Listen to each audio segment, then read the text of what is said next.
นอนเปิดภาพมากันเลยทางสลากอยู่ทางนาเฮือนนาซานของน้องอุทัยนะพ่อพี่น้องโดยกับพอดีทางน้องอุทัยกับน้องเมย์เพิ่นไปเอามาหุงอยู่เฮือนนี่ว่าสิเอาไปตำกินอยู่บ้านปุ่นซิมพ่อพี่น้อง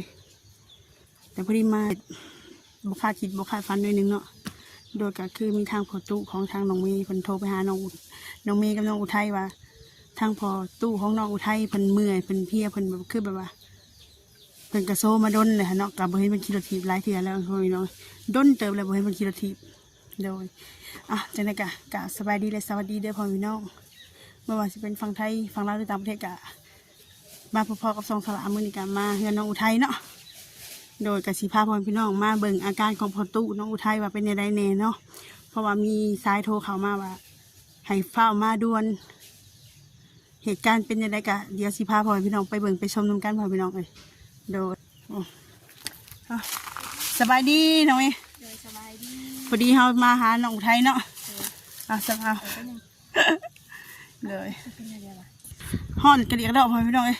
เดี๋ยวสิพาพ่อพี่น้องเข้าไปข้างในเลยป้าจะกล้วยกันเห็นน้องอุทัยกับบริมาเดินเติมแล้ว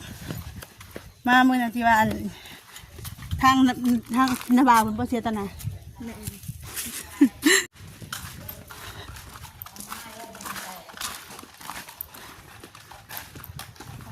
เดี๋ยวประตูทางเขานี่น้องมีพาน้องมีมากับน้องมีตั้งอะไรก่อนก็ได้เดี๋ยว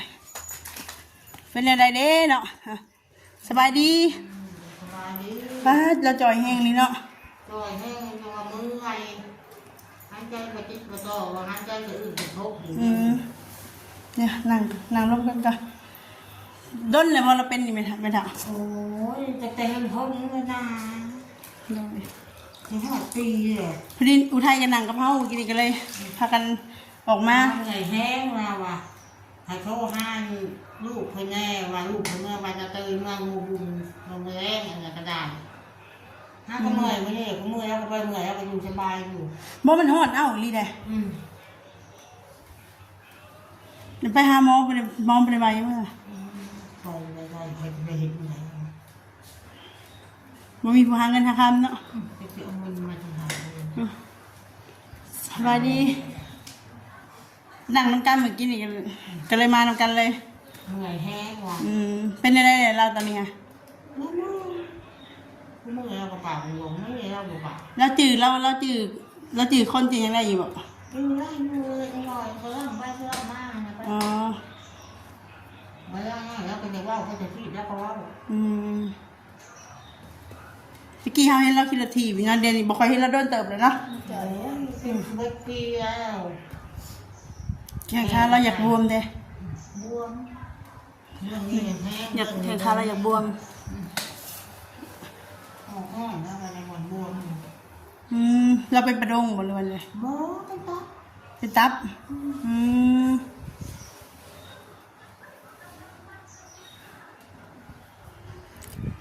พากันยิงเสียงโทรศัพท์กับพากันตกใจกับพาออกมานี่แหละเมื่อยคันว่าสิไปหาหมอก็เอาเงินค้ำกันเนาะคือบ้านเฮานี่ว่าไปหาหมอก็มีแต่ว่าเรื่องเงินเรื่องค้ำเท่านั้นเลยไม่จะเงินได้เขาอยู่หุ้นนะเขาไปหาเงินนะอยู่ไทยนะให้บ่แม่บวมไปปุ๊บก็ต้องแบบเขาต้องมีเงินติดโต๊ะเขาจะไปหาหมอเขาไม่มีเงินนี่มีน้อยเดียวก็ไม่ได้เลยมีเงินชาวบ้านทำได้ติดโต๊ะไม่ได้มันก็บ่พอดอก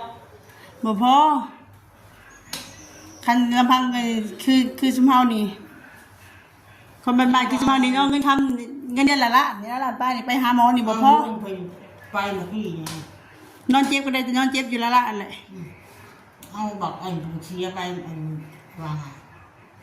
เอาใช่แล้วไปไม่ได้เลย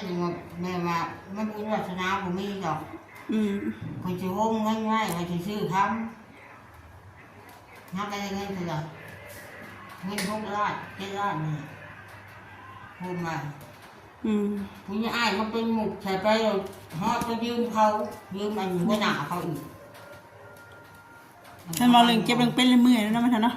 เมื่อยคนบ่มีเงินมีข้ามผู้มือกินมือผมก็บ่มีคนเมื่อยนี่นะ เฮาก็มีแต่มาถ่ายให้พ่อแม่พี่น้องได้เบิ่งได้ชมนำกันนี่แหละมาเยี่ยมยามเบิ่งคือที่ไทยเห็นนั่นแหละช่วงนี้เขาไปหาเก็บเล็กเขาก็ได้ลายอยู่แต่ว่า ได้อยู่หรอ เขาได้อยู่เขาเทอยู่ดิ เขาไปเก็บเล็กก็ได้อยู่ข่อยท่ายังพอหัวแน่ข่อยท่ายังผู้นั่น บ่ไปกับบ่แม่นสิว่านี่เขาเทหันได้เขาบ่เทเขาบ่ได้ ก็พอได้อยู่ทางพาเก็บนะฮะจะไปหน่อยก็ได้อยู่มือที่หาโลยังจะไปนะแล้วค่าทานกับปันนี่ค่ะ บ่ไปบ่ได้ดอกเจ้าคาพระเฒ่า แล้วถึงว่านั่งอยู่นี่แหละ ปุกหนุ่งเนาะพระเฒ่าเนาะว่าความกินความอยู่นะสารพัดเดี๋ยวเจ็บเป็นยันอยู่นี่เนาะ แล้วว่าพวกอันแต่งใจเศร้าให้เขามาจัดพบปากกันเที่ยวเขาปากข้าวไว้แล้วมาจัดพบยายแม่เช้าไปไปหรือไม่ใช่ไม่ใช่เอาไปใช้ไปดูเรื่องๆนะบอกมาหาก่อนตรงลุกบอกมาหาร้านก่อนตรงนี้จะเป็นยังก็อื่นมากันมาเมื่อยเมื่อยแห้งมือ อืม มือบอกผมเราผมมือของอะไรเมื่อยเรา อากาศร้อนเอาอากาศประทานเทพบ่เปิดประตูเลย ห้อนกันเนี่ยเอาไปยกชายได้แล้วก่อนแล้วนั่งนี้ บ่มันลมมันบ่คืออากาศธรรมชาติเด้ ก็มาอัพประตู ถ้าเฮาเปิดดนๆเลยมันสิแห้งร้อนอายร้อนครับ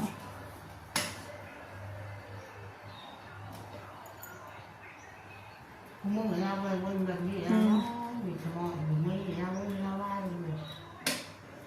เราเมื่อยเราเนี่ยเราอยากเห็นหน้าล้านๆอยากอันเนี้ยลูกหลาน หน้า ให้มาเราก็โทรหาอะไรเฮ้ย ตัวตามันหันตาเราจะรีบพบไป ทางใจไปเลยอยู่ในนี้นะมือเราเรียนแล้วมันอยู่ตรงนั้นเลยอยากกินยังไงก็มากินเลยนะแล้วก็นอนเข้าแล้วมากินท้องผิดนี่อ่ะคำหนึ่งก็ไปโต๊ะ เราจ่อยแห้งเลยนะอะไรไม่ว่าได้ไหมจนสั่น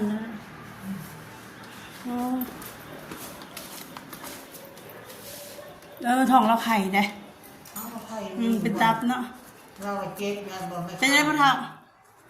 พามาเยี่ยม งานเยี่ยมเป็นไงคือหรือว่า จื้อบ่เฮาห่ะฮะมาเยี่ยมยามเบิ่งโอ้เจ้าของเรา แล้วเราพ่อไม่อยู่ที่ไหน เราจ่อยแห้งเลยเนาะ ไม่ใช่แต่น้ำต้ม นี่แต่กันนั่งหุงกระดูกเลย นั่งยังเราเป็นแต่งเขาด้วย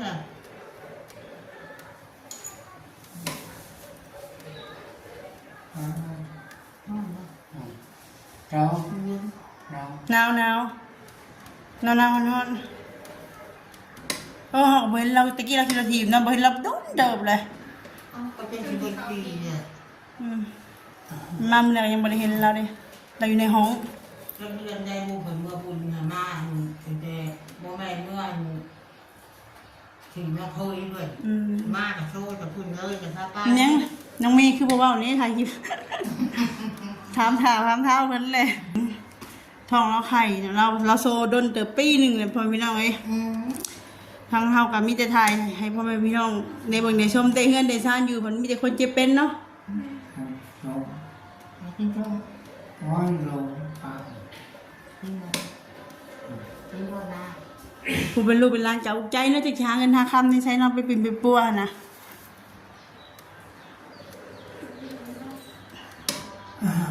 น้องอุทัยเป็นอะไรโอ้ท่ามีหาน้องอุทัยก่อนเป็นอะไรอุทัย นี่นะอย่างแก้ถูกแก้แค่เลย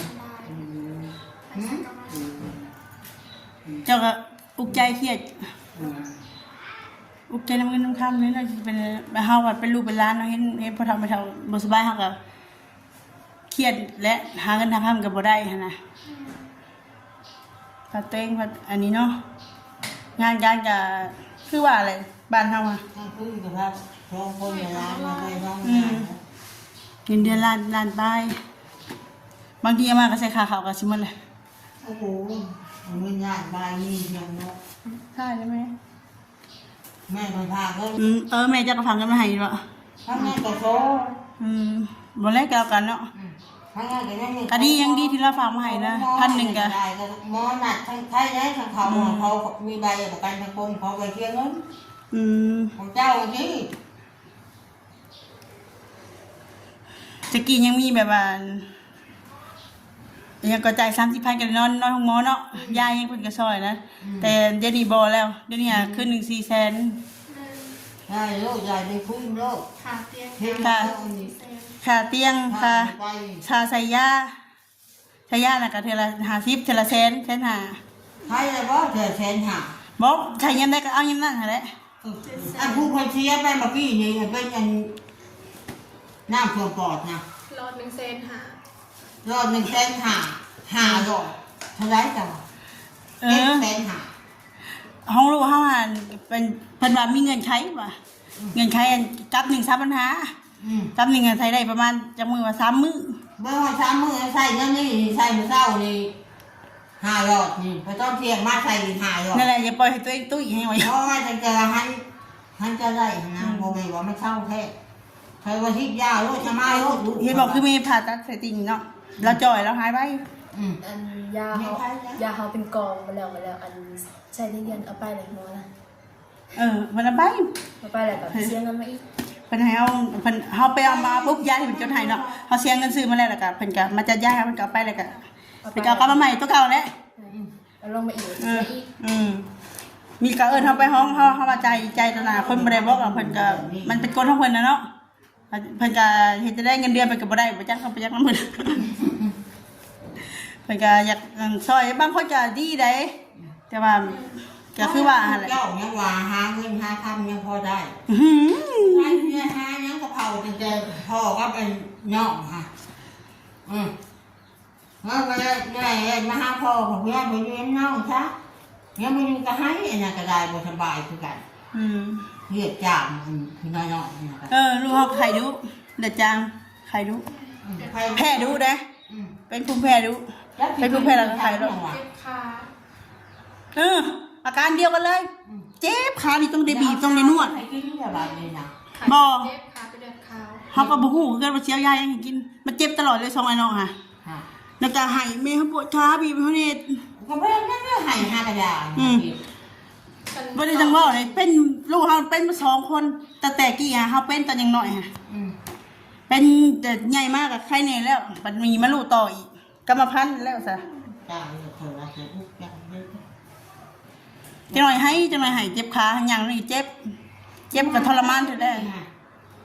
ง่ายไปคือนั่น น้องสงสารน้องไทยสงสารเนี่ยพวกเราการบ่สบายเนาะมื้อนี้ผู้นักอาหารก็เสียไปเนาะ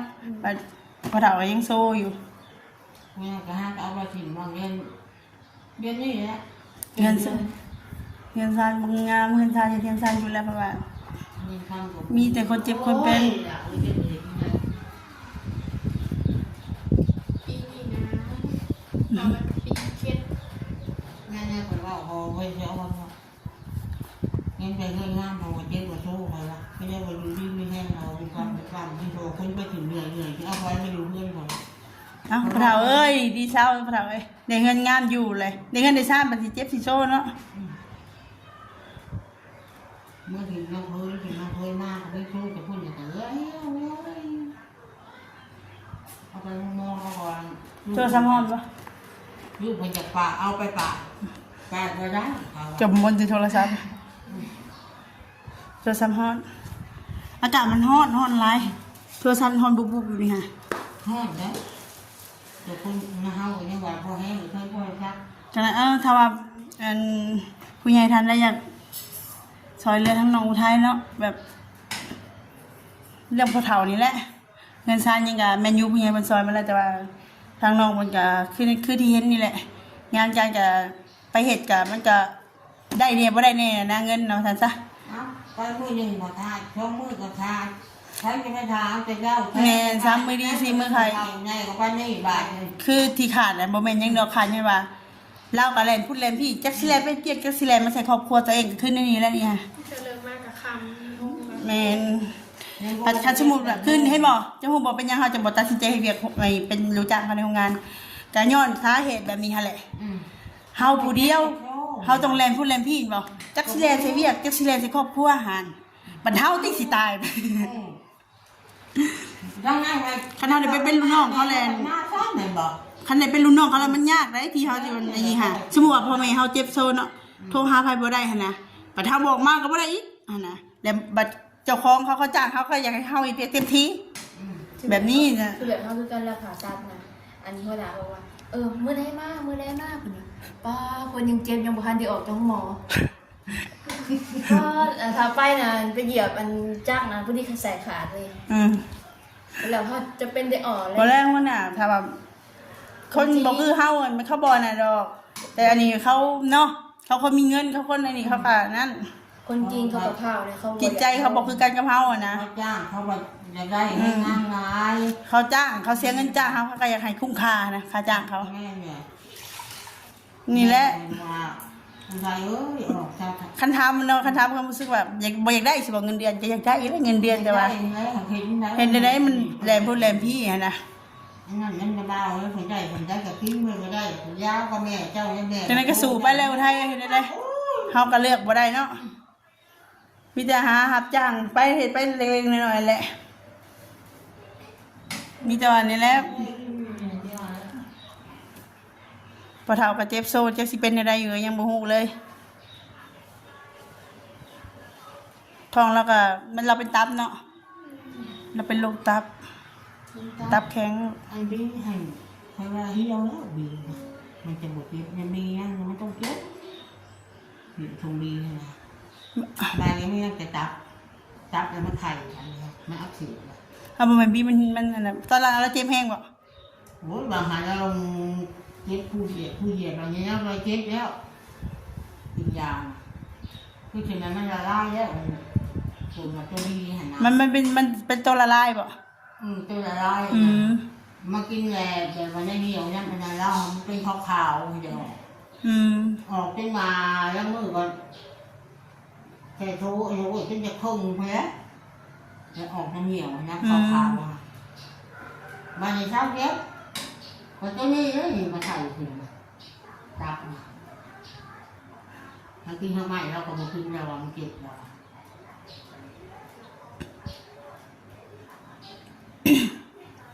รา เป็นโรคตับนะพ่อล่ะก็เป็นโรคตับ ตับมันก็ยังไปได้อยู่มันไม่แห้ง แบบบ่มีนั้น แล้วก็กินข้าวกินน้ำได้อยู่บ่ได้เลย ข้าวต้มอย่างนี้ ต้มเขาไม่กินเขา โอ้ย เขาให้เลือกแล้วกิน กินได้หนึ่งราคาจะฆ่าแล้วหรอกขึ้นตัวเลย เขาก็กินบ่ได้บ่มีดอก กินเขาไม่ได้เนาะมันอยู่บนเขาเนาะ อยู่บ่ได้ยังน้อยเขาบ่ได้กินกันกินน้ำเนี่ยให้ได้ น้ำก่อนเขาน้ำไม่พูดเลยแล้วเขาร้อน อันนี้ข้าวน้ำก็บ่ค่อยได้กินนะข้าวเราให้บ่ใกล้เลยใครแนะนำแต่ยังไกลก็กินแน่แต่ว่ามันก็จักสิว่าในระยะเนาะมีแต่ว่าให้กำลังใจทั้งครอบครัวน้องอุทัยนี่แหละสู้ๆมีหยังก็ให้น้องอุทัยแสนหามาถ่ายทำให้พ่อแม่พี่น้อง FC ได้เบิ่งได้ชมนำกันเนาะครอบครัวน้องอุทัยตอนนี้ก็เจอแต่เรื่องแบบนี้เนาะแบบว่าทางนั้นก็ฮักก็เสียไปทางนี้ก็เจ็บโซแห้งเป็นแห้งนักเขาหั่นนะ เอากลับไปเป็นเดือนเป็น แม่นคือแบบว่ามีแต่ปัญหานะแม่มีแต่แบบว่านี่มรสุมว่าซั่นจ้ะเอาซั่นแล้วอ่ะหวังว่ามีผู้ใหญ่ใจดีเพิ่นแนมเห็นเพิ่นเบิ่งแย่งเนาะก็ซอยเข้ามาโดยทางช่องน้องเมฆก็ได้ช่องใดก็ได้ที่ว่าเป็นสะพานบุญนั่นแหละน้องได้ก็สู้ๆน้องอุทัยบ่ต้องคิดหยังหลายคนเฮาเนาะกันบ่ให้คิดมันก็เป็นแบบไรเลยขนาดเฮายังคิดได้ บุคคลของน้องมารับ แม่นเฮาบ่คิดมันก็บ่ได้อีกเนาะเพราะว่าเฮาก็เป็นลูกเป็นหลานเด้ ใครจะว่าสองน้อยไอ้น้องเลยเพื่อนอะ บ่ไปลุกบ่ไปนอนแล้วนี่จ้ะก็แม่ก็มานั่งอยู่หั่นแล้ว น้องอุทัยบ่แม่นหิวข้าวบ่แต่เช้าบ่ได้กินข้าว โอ้ไม่อยากนอนกินแต่น้ำ มียังก็อ้ายฝากความคิดฮอดคิดถึงว่าพ่ออ้ายหรือพ่อวะพ่อบ่พ่อแล้วว่ายังจำพ่อได้บ่ว่าพ่อยังคิดฮอดคือเก่าเด้อบ่ค่อยมีเวลาอันนั้นนี่หั่นนะก็น้องอุทัยก็คิดฮอดคือเก่าแหละ โอ้ยยังไม่ใช่คือฮอดมันบ่มีเวลาเลยเงินทำจะบ่แม่นเว้าดอกล่ะเงินเติมบัตรยังบ่มีเว้าหลาย เลยเฮาก็อยากช่วยก็จักสิช่วยได้แล้วครับบ่ ซอยเบิ่งน้ำกันถาม ถ้าเบิ่งนำกันนี่แหละก็มีแต่ว่า ความถูกความยากเอ้ย ให้ทายพ่อใหญ่เบิ่งแล้วก็เพิ่นเพิ่นช่วยเข้ามาบ่ได้มีกำลังใจสู้เนาะจักสิเงินตำแหน่งบ่ว่าเอาเงินซื้อยมซื้อยาซื้อเนี่ยอยู่ในกินแต่ละมื้อก็ทั้งยากแล้วตอนนี้เพราะว่าบ่ได้เฮ็ดเวียกเด้ เอาแล้วก็มากเขาบ่อยากเอาเขาเป็นอย่างนี้ แม่นหัวอกของคนเป็นแม่นี่มันแค่จุกอยู่แหละแม่เฮาคือกันถ้ามันเว้าเรื่องเงินเรื่องข้าวซื้อข้าวซื้อน้ำนี่จุกเขาแล้วได้ข้าวเฮาบ่อยากกิน คาข้าวกาให้แห้งกินเพราะว่า เมื่อหน้า6,500,000นี่6,75,000เลย นั่นเองว่าเขาก็บ่มีกินของกินก็บ่มีมาเลยแค่เลยทั้งนี้ทั้งบ่เป็นแม่ โนอ่ะนี่ก็สู้ๆมั้ย ยังว่าลูกจะกินก็ยานั่นแม่ก็ยาดอกมากินก็เดี๋ยวแม่นะ เฮาเข้าใจอยู่เพราะคนเป็นแม่เนี่ยคันเห็นลูกบ่ได้กินเห็นลูกบ่ได้กินเนาะมันก็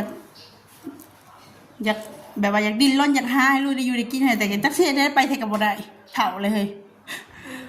คันบ่คันแบบว่าคันยังมีเหือมีแห้งก็ไปหั่นแหละลาวฮ้อนๆหนาวๆว่ะถึงน้ำเลยลาวหนาวสั่นเขา ยังบ่เสร็จคือว่าสิเนาะ โอเคเนาะอุทัยจังได๋ก็สู้ๆสบายดีเด้อเป็นกำลังใจให้เนาะ เป็นกำลังใจให้สู้ ให้ดีให้เศร้าซะแม่เอ้ย ให้เช่าให้แม่มือ พ่อเฒ่าเอ้ยเฮามาเยี่ยมมายามนะสิได้กลับแล้วได้บัดนี้เศร้าไว้เด้อ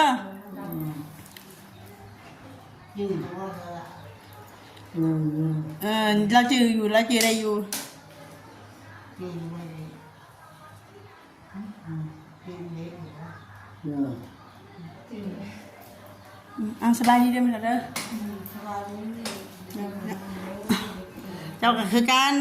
ผู้ไทยก็สู้ๆเบิ่งแย่งผู้ทำให้เฒ่าโดยเนาะก็พอดีทางน้องเมย์ยืมตู้สละว่าสิไปนั่งลิ้นน้ำกันนั่นแหละ แต่ว่าทางสละกับน้องเมย์ก็สิได้กลับก่อนพ่อแม่พี่น้อง